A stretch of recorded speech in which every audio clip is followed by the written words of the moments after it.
এটা কিছু কেউ মনে করবেন না, ব্যাংকারের ভাই থাকলে বলবেন না।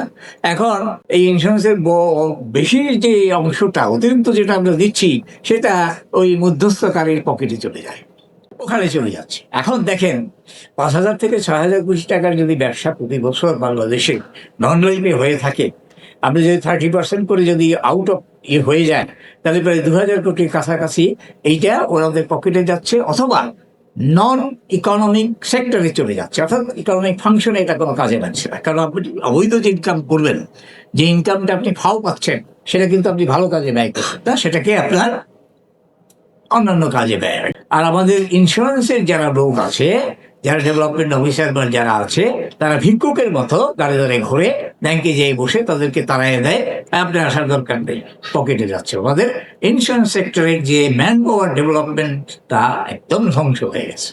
আমার কতগুলি সাজেশন আছে, সেটা হচ্ছে যে আপনি যেখানে প্রবলেমটা হচ্ছে সেখানে আপনি আঘাত করেন, অর্থাৎ ব্যাংকারদেরকে আপনি নিয়ন্ত্রণ করেন।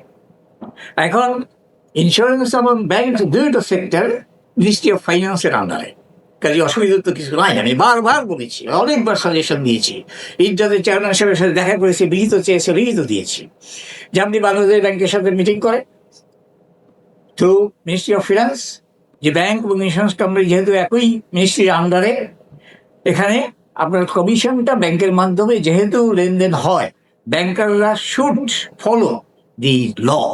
আইনে আছে ধরা 15%-এর বেশি কমিশন দিবেন না, ব্যাংকারদেরকে বলতে হবে আপনার এটা বাইয়ে দেবেন না, যদি দেন তাহলে it will be treated money launder, black না। ব্ল্যাক মানি যদি হয় তার শাস্তি আছে। এই ধরনের যদি একটা উদ্যোগ নেওয়া হয়, আমার মনে হয় যে এটা কাজ দেবে।